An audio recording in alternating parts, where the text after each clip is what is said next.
vision blurred due to tears in his eyes, Lord Madhusudana spoke these words to him. Lord Krishna said, "O Arjuna, how have you developed such an attachment in this moment of crisis? It is inappropriate for a noble person, for it will neither bring you glory nor will it lead you to heaven." O Partha, don't be a coward. It does not glorify you. O Parantapa, surrender your cowardice and stand up to fight. Parantapa, another name of Arjuna, meaning destroyer of enemies. Arjuna said, "O Madhusudana, how will I use my arrows to fight against Bhishma and Drona in the battlefield? O Arisudana, both of them are worth worshipping." Arisudana, another name of Lord Krishna, meaning destroyer of foes. I consider it better to survive on alms rather than killing my noble teachers. If I kill them, all my enjoyments of wealth and fulfilled desires in this world will be stained with their blood. We do not even know what to do. Should we win or let them defeat us? Those very sons of Dhritarashtra are standing against us in the battle. By killing whom we shall not want to live. I feel helpless and full of compassion, and I am confused about what my duty is. Therefore, I request you to tell me that which is best for me, because I surrender myself to you. Please guide me as your disciple. Even if I achieve a prosperous and an incomparable kingship on the earth and win over the gods in the heaven, then also it would not take away the sorrow that burns up my senses. Sanjaya said, having spoken this to Lord Krishna, Arjuna said, "O Govinda, I will not fight," and became silent. O descendant of Bharata, Dhritarashtra, then with a gracious smile, Lord Rishikesha spoke these words to Arjuna, who was depressed in the center of the two armies. Rishikesha, another name of Lord Krishna, meaning the Lord of the senses.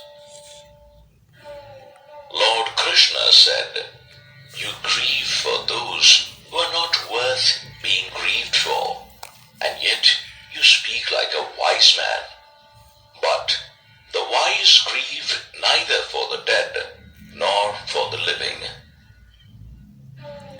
There was never a time in the past when I, you, or these kingsmen did not exist, and nor will there be any time in future when all of us shall not exist. Just like the soul experiences childhood, youth, and old age through this body, it will experience the same when it takes another body. A wise man does not get affected by this. O Kaunteya, heat and cold, pleasure and pain are experienced due to the fortunes of our senses and their objects.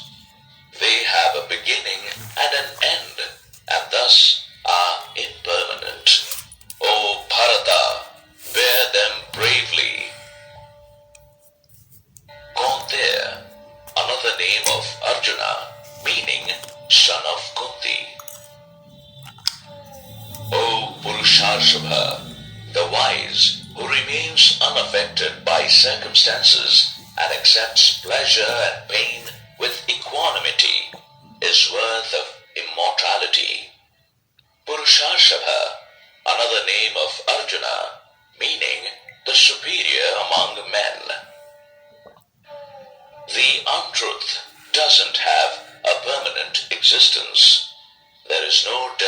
truth which is permanent. The reality of these two has been realized by the wise. You should know this indestructible consciousness, which is all pervasive. Nothing can destroy it. The self that resides in these mortal bodies is eternal and indestructible. The body is destructible. Therefore, O Bharata, you fight. He who thinks that the soul kills and he who thinks of it as dead are both ignorant. The soul neither kills nor does it ever die. The soul is never born, nor does it ever die. After coming into existence, it never ceases to be again. It is unborn, eternal, everlasting, and most ancient. It never dies, even if the body is dead. O Partha, the one who knows the soul as indestructible, immortal, unborn, and unchanging, how can he kill or cause someone's killing?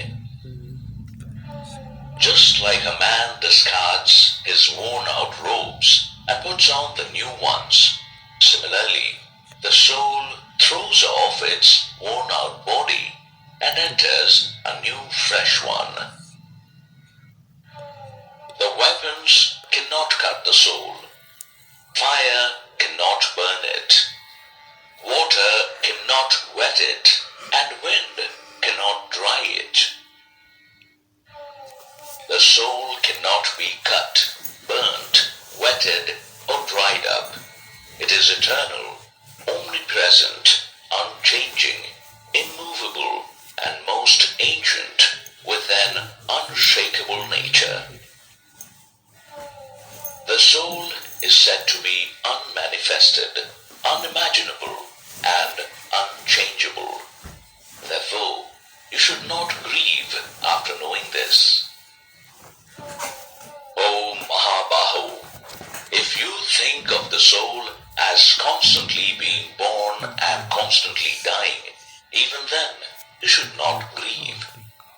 Mahabahu, another name of Arjuna, meaning the mighty armed one.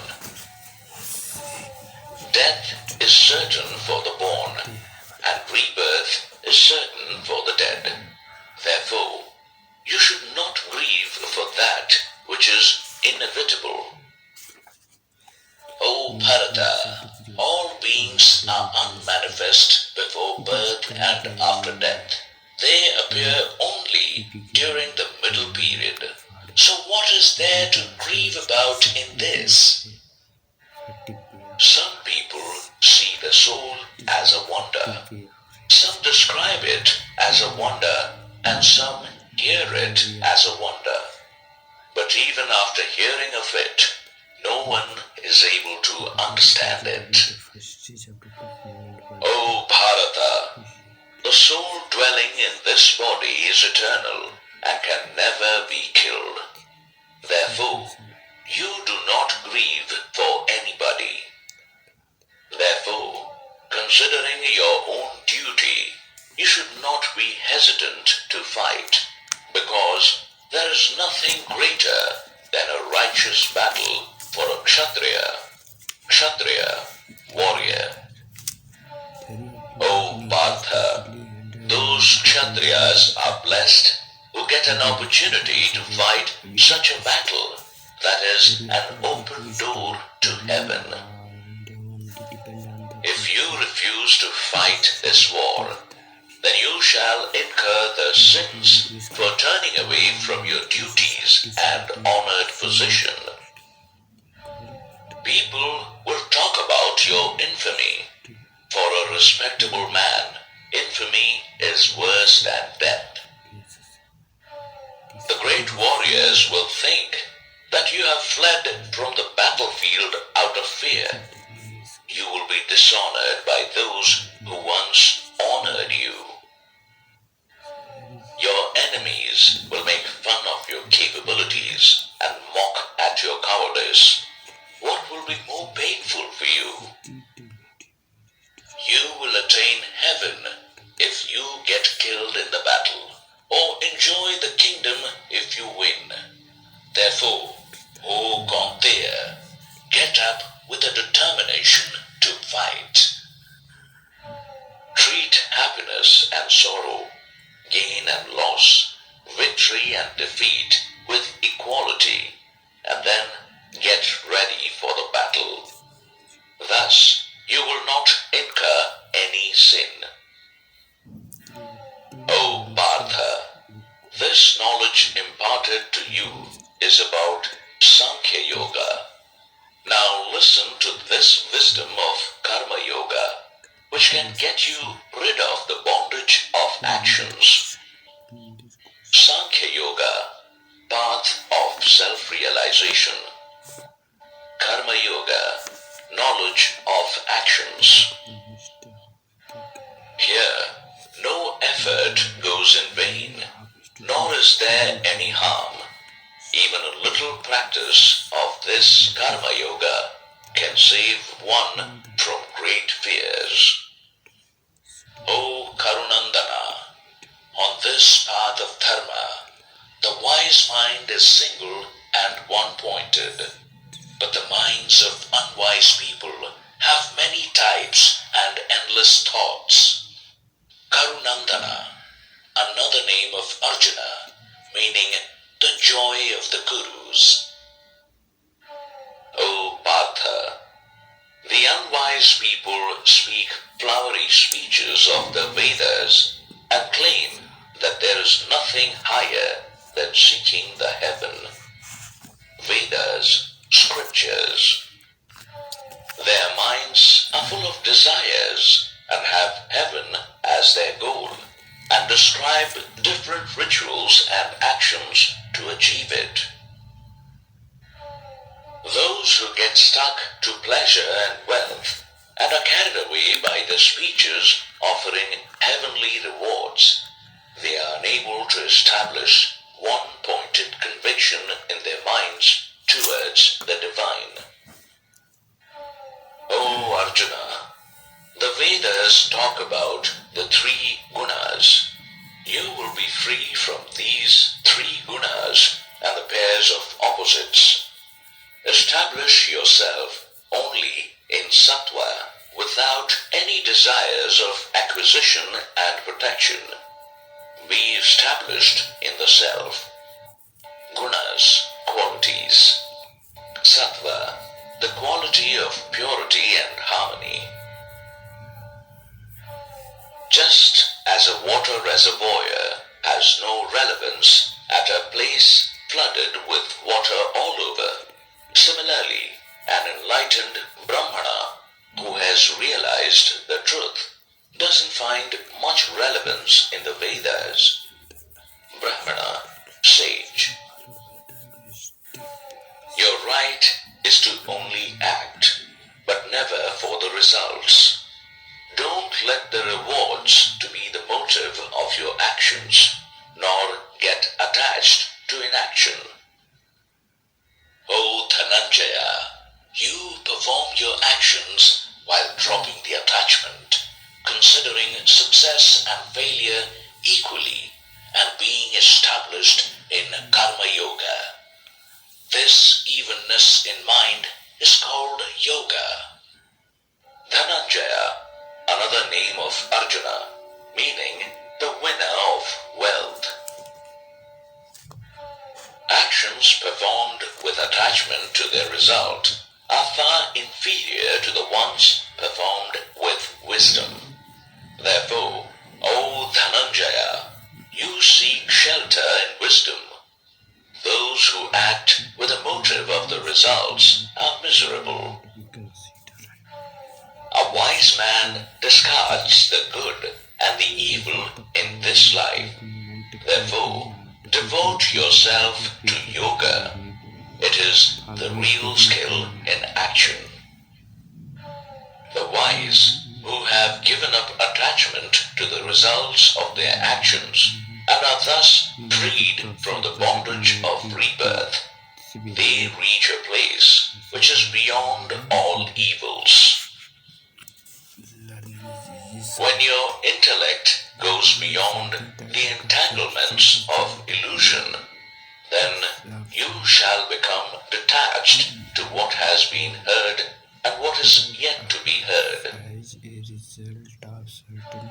Confused by the text of the Vedas, when your intellect will stand unshaken and steady in the self, then you shall attain enlightenment. Arjuna asked, O Keshava, what is the description of him who has a steady mind and has attained this state of bliss? How does he speak? How does he sit and walk? The Lord said, O Partha, when a man surrenders all the desires of his mind and remains satisfied in the self by the self, then he is said to be enlightened. The one who is not shaken by pain, has no craving for pleasures, and is free from attachment, fear, and anger, is called a sage of steady wisdom. That person who is not bound by attachments and is neither happy nor sad for anything good or bad, his mind is stable. Just as a tortoise withdraws its limbs, the one who withdraws his senses from the sensory objects is known to have steady wisdom. By taking away the senses from its objects, a self-centered man gets detached from the object, but his longing for pleasure continues. However, his longing also disappears once he sees the truth. O Gaunteya, even the mind of a wise man is forcefully carried away by his senses, in spite of his efforts for keeping it centered. Therefore, having controlled all his senses, one should remain in meditation, concentrated on me as supreme. For the one whose senses are under control, his mind is established in wisdom. Thinking about sensory objects leads to attachment for them. Attachments give rise to desires. Unfulfilled desires bring anger. Anger brings in foolishness that further leads to unclear memory. Unclear memory destructs the intellect and ultimately brings downfall in the state of mind. A self-controlled man, free from attraction and hatred, who moves through the happenings with his senses under control, he attains peace. Having attained peace, he becomes free from misery. Thus, with a peaceful mind, the intellect becomes steady soon. A man with uncontrolled senses and mind can neither have a firm intellect nor can he meditate. There is no peace without meditation. How can there be happiness without peace? When the mind follows the line of objects through the wandering senses, then it takes over a man's wisdom, just as a strong wind takes over a boat on waters. Therefore, O Mahabaho, a person whose senses are under his control, he is said to be established in wisdom. A self-controlled man is awake when it is night for all the beings. When all the beings are awake, it is night for the sage who sees the truth. Even when water from various rivers flows into the ocean, it remains unchanged. Similarly, the self-controlled man who remains unaffected by desires attains peace, not the one who is full of desires. A person who sacrifices his desires moves ahead without any craving, sense of possession or ego. He attains peace. O Partha, this is the supreme state. Having attained this state, no one is deluded. Being established in this state, one can experience Brahma even at the time of death.